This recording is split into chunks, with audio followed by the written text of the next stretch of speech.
Another one bites the dust. Key insight. Either you own the work or the work will own you. So I'm creeping out of having late nights by getting a handle on my time management. I may even cancel a lovely evening in a girl's house watching DVD movies tomorrow, by which I mean later tonight. It's like 2 in the morning now. If I can't rein in on my writing during the daytime. By the time I'm finished off my writing task, I'm getting sleepy. Although I tend to get great ideas at night, this lifestyle is not ideal for me. I'd prefer to get enough sleep, wake up sharp, and attack the work. So the second key insight is that getting good with women might not be that you become able to seduce any woman that you want.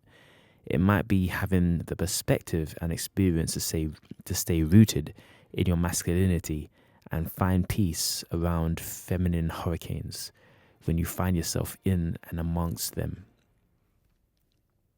Here are 3 practical wisdoms I've had incredible success with. Number 1 is the feminine never wants full disclosure. Another way of saying this is that your greatest tool in your box is the feminine imagination. You would think that telling a girl everything about you would build more connection, but rather it removes all sexual tension and general intrigue. Once she's worked out specifically exactly who you are, you'll be thrown to the side like an old toy. You're not helping her or yourself. So I tell a girl as much about me as I want to, and I don't go into much detail all the time, if much really. I do this in text messages. Read an example right now actually on my phone.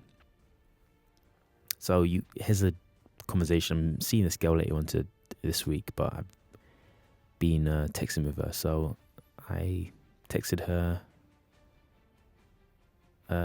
She asked me, so what do you do? She asked me, what do you do on Monday? I say, professional thief. She's like, adventurous. So she's down to play. She's a fun girl. I like her. So I say, yes, this will be like Pirates of the Caribbean. But notice, I could have said, I work in central London and blah, blah, blah, blah, blah. I don't know where that's going to go. Probably somewhere very boring. So I'm like, yeah, this will be like Pirates of the Caribbean. She goes, ooh, aye, Captain. So I'm sensing she's liking this.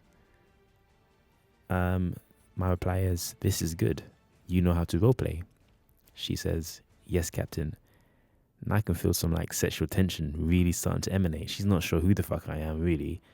But by me saying professional thief, she realizes I'm a fun person. So anyway, I text her yesterday, gonna destroy some scrambled eggs. And that means today, gonna destroy some scrambled eggs when I touch base. She's like, yummy, with loads of M's. So I'm like, whenever I see a lot of repeated letters, that's usually kind of going towards the sexual side. So I say, I'll teach you how to make the captain special. She says, oh really? Do I also get to sit at the captain's table? I say that depends on whether you've been a good girl and follow orders and have followed orders. She says, I'm not good at following orders. Now this is a shit test, quote unquote shit test. She's like, how are you going to respond to this? You asked me, I've said that depends on whether you've been a good girl and followed orders. She said, I'm not good at following orders. So she's not following along with the frame. So all I've said is that so? I'm not trying to change it. I'm just like playing off it really, questioning it like, is that so? What's wrong with you in a way? She says, yes. So I expand. I say, sometimes the captain needs to be a little firm in order to get the best out of his crew. So this whole thing is just like pumping up her imagination. I mean, I'm obviously not a captain. I am not a captain of a ship. But maybe you could push it metaphorically. But the whole thing is outlandish. And by the time I see her on Friday, she's going to already be quite turned on probably by the whole adventure of it. So she says, well, I need a little bit of discipline. So we're kind of getting there. And I don't want to go too far with role play over text message, because to be honest, the texting thing is really just to get the girl out And if you can build some sexual energy there too, that's great, because then that's doing a lot of the work for you. But at the time you see her, she's already going to be even more on. So I say, of course, I'm not escalating it. We'll see just how much. And it ends with her saying, okay, Captain. So number one is the feminine never wants full disclosure. I repeat, they never want full disclosure. Hopefully, that's what I found. It's really very, very true. And ironically, they will push you and push you and push you to get more and more disclosure. Now, there's nuances to this, but as a general principle, I'm not saying you can't be yourself and just tell a girl about yourself, but as a general principle, you probably want to only give her a certain percentage, depending on what kind of relationship you're going to have with her. Now, number two is another aspect, and in general, I would say that you don't want to give everything about yourself away. But that might be a bit naive because I'm a bit paranoid. Number two is another aspect of this is you want to read the feminine like the ocean and not like a textbook. So you study their actions and behavior and energy. The feminine responds more to emotion and energy than what you say, rather than their specific words. So rather than trying to hide your true feelings with quote-unquote sincere words, focus on sincere energies, and that includes owning your dark side. Insert Star Wars reference. Number three is that masculinity is to be on purpose.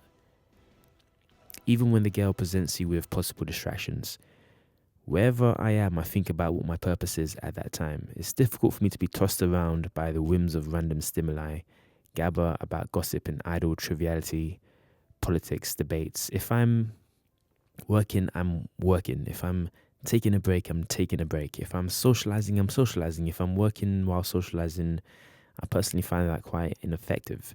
So I know myself. I have a personal awareness that I do best when I focus on things. So part of my purpose is to always be, as much as possible, cognizant of where I'm placing my energy, because my time is very valuable to me.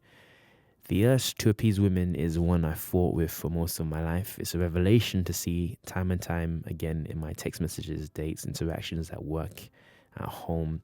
And at work, as a side note, it's very feminized because of the nature of the job and the ratio of men to women. So I've seen time and time again that owning my lifestyle and not appeasing to women, they actually appreciate you and respect you more.